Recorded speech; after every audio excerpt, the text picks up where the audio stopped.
A mother says being at the wrong place at the wrong time has upended her life in ways she never expected. She says she was falsely accused of murder after visiting a mall in Rolling Hills Estates the same day a retired nurse was found stabbed to death there. NBC4's team has some new information on the murder of Susan Leeds, and for the first time, you'll hear from the woman who's publicly accused of being the killer. Our investigative reporter, Eric Leonard, is here now with more. Well, Chuck and Colleen, Sherry Townsend says she's been trying to focus on being a mom to her college-age son and teenage daughter, but says the very public accusation that she was a killer hangs over everything she does every day. Now she says she wants her story heard because she wants to clear her name. Sherry, do you want to say anything? This is the last time Sherry Townsend was shown on TV, when she was released from jail in Linwood in May. And this is Sherry now. We are talking because I was arrested for murder I didn't commit.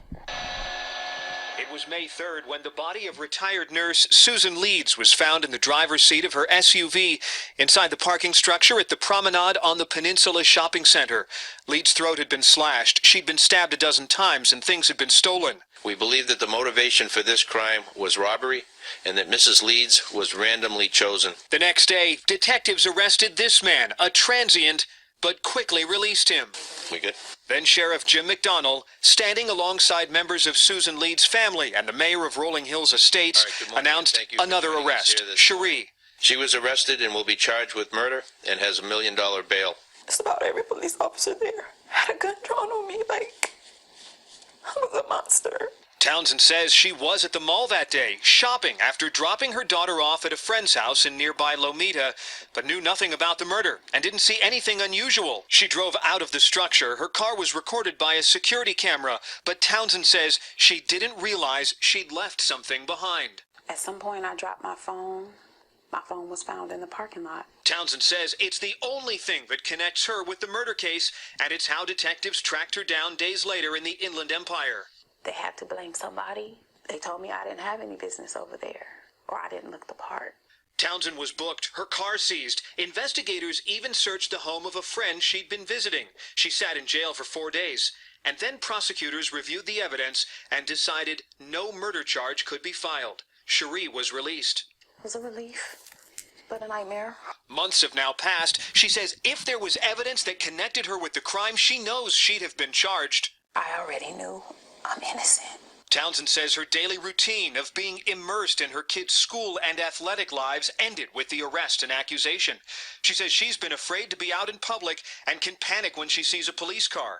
It's not guilty anxiety, it's fear. Fear that I'm going to be unjustly taken from my children. She says she used to work for LA County Probation and planned to return to work full-time once her kids were in college. I still have this dark cloud over my head because from the moment I was released, they still went on TV and said, "We believe we have the right person." That's damaging to me and my family. Now, the Sheriff's Department detectives on this case declined our invitation to be interviewed. The department would not say if it still considers Townsend a suspect today, but it doesn't mention her in a new written statement. Now, in that statement, the department says the case has proven to be very complex, an active investigation, and says with the lack of eyewitnesses, the physical and forensic evidence that was collected is being continually re-evaluated. Eric, what about the victim's family? What do they say in all of this? Well, we talked to one of Susan Leeds' stepsons today. He says the family is devastated. They miss Susan Leeds greatly, especially her husband. But they also say they have the full confidence in the detectives who are working this case, and they believe that at some point, after these detectives, in his words, are doing everything humanly possible, they'll find the solution to the case. Okay, so y'all just heard that news clip right there, and I would like to thank Ashton Lewis for sending it to me. First off, this is not shocking or surprising. What has become rare, though, in this instance is that this happened to a black woman instead of a black man, because we know that in this establishment, they love to pin certain crimes on black men, even if they are false. And it's rare that you'll see a black woman get caught up in this. And that's what actually drew me to want to do the video for this story, because of its rarity. And it sheds light that, yes, black woman, this can happen to you as well. So this woman was falsely accused of a crime, or being connected to a crime, to a murder, just simply because of a cell phone. She said when she dropped her cell phone and she went back for it, that's when they tried to say that she was somehow involved. And if her cell phone didn't drop or anything like that, then they wouldn't have been able to do anything with her. But because that happened, they just automatically said, oh, she's involved as well. They just had to point her out and single her out because of that. This is a sad reality that we as a collective of black people have to deal with in this establishment, that you can be falsely accused of something just because they say you are, and that'll be that.